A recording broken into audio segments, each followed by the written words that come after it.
Welcome to Live Podcast as we journey through the Bible. Today we are in Acts chapter 27, and here we see Paul sailing to Rome. So when the time came, it says we set sail for Italy. So it looks like Luke set sail together with Paul. Paul and several other prisoners were placed in the custody of a Roman officer named Julius, a captain of the imperial regiment. And then Aristarchus, a Macedonian from Thessalonica, was also with us.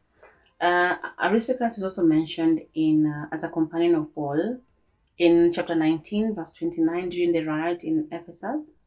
So we left on a ship whose home port was, this is a very hard name, Adramyttium. I don't know if I'm mentioning this correctly, but Adramyttium, on the northwest coast of the province of Asia.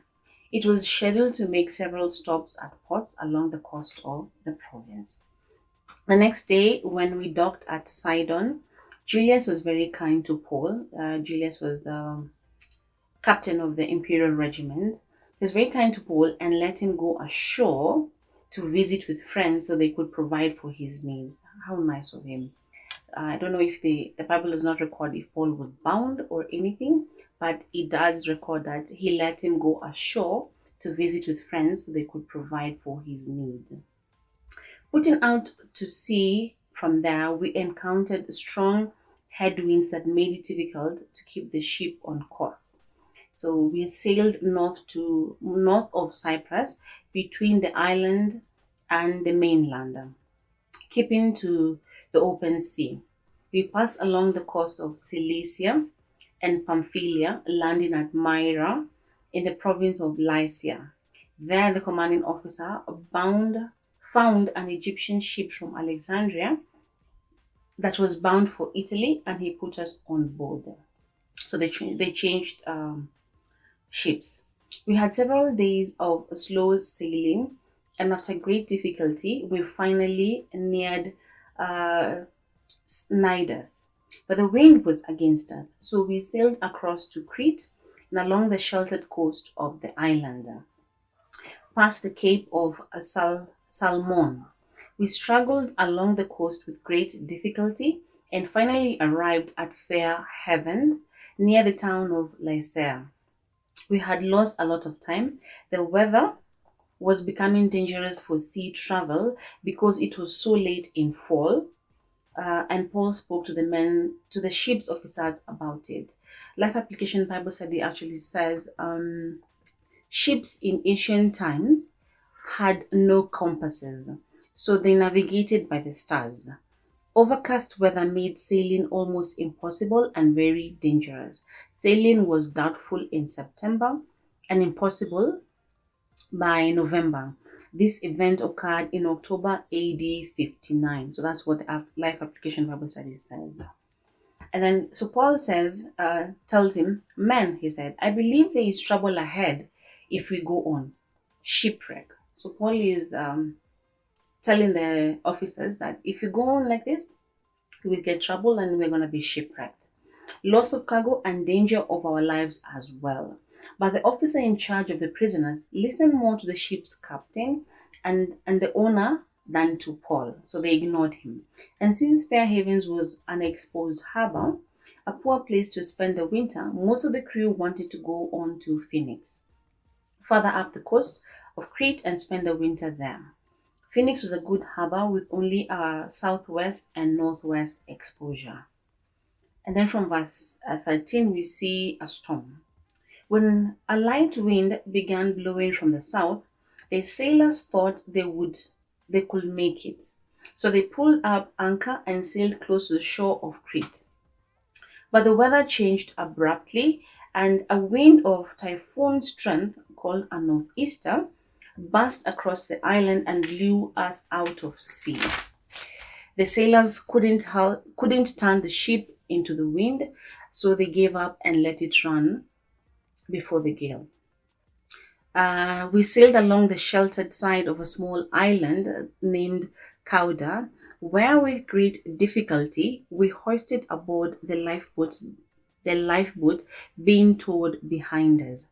Then the sailors bound ropes around the hull of the ship to strengthen it. Bounding ropes was passing ropes under the ship to hold it all together.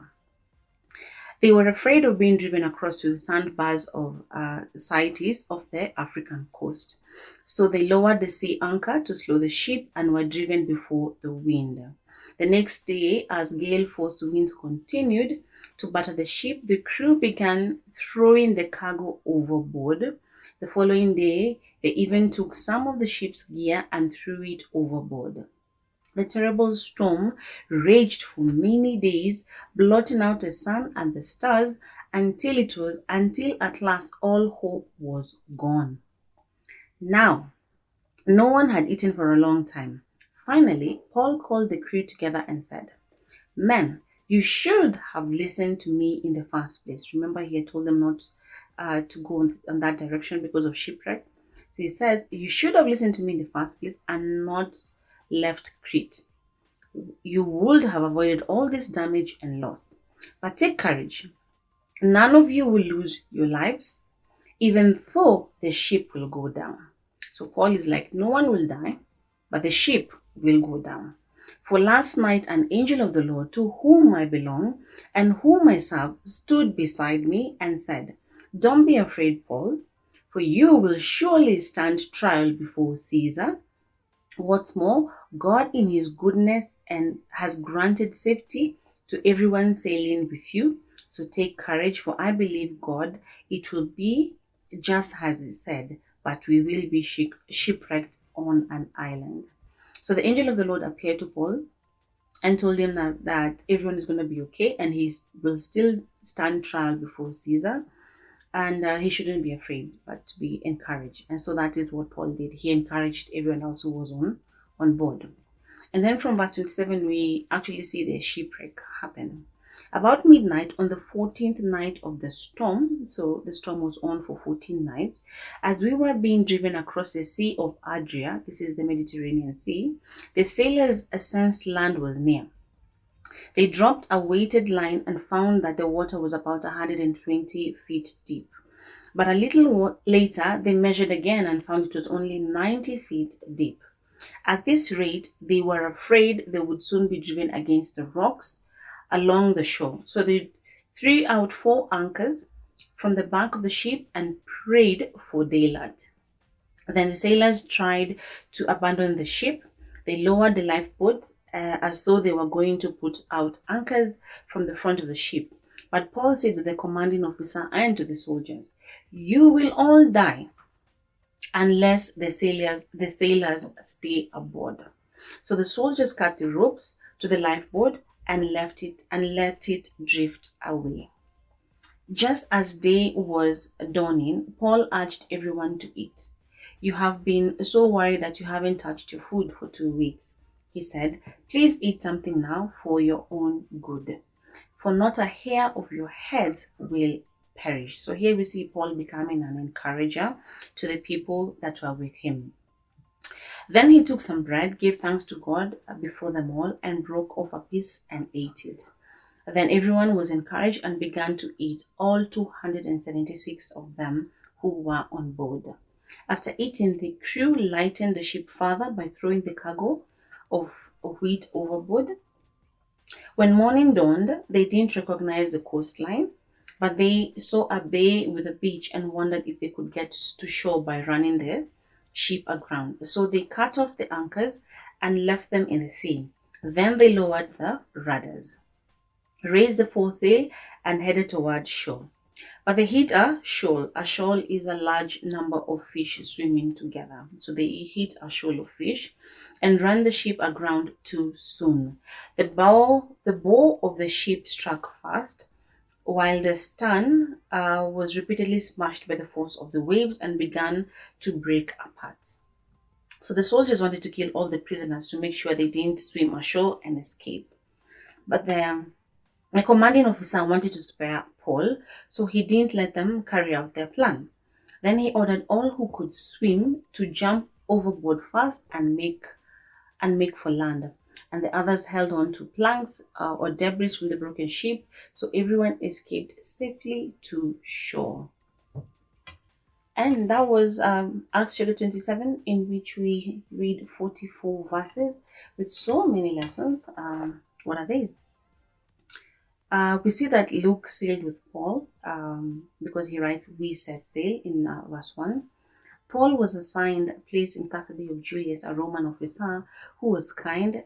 He gave him freedom to visit his friends at Sidon to provide for his needs, and he spared Paul's life in verse 43. The ship had 276 passengers in total. Paul warned them of the direction they took in verse 10. They didn't listen, but in verse 30 to 32, they listened and they were saved. They listened to what Paul was saying. The people would be safe because of Paul. And this goes to show us that God will save others just because they are with you and because you know Him. And then the people prayed and also took action of drawing the four anchors, prayer plus action that was put into practice. In the midst of chaos, Paul became an encourager to the people he was with, all 276 people. We too should emulate this and become encouragers even in calamity. They all escaped safely to shore, just as Paul had said. God's word came to pass. So we're done with Acts chapter 27, and I will see you again tomorrow as we read Acts 28, in which we see Paul and his companions on the island of Malta, and he arrives in Rome. God bless you.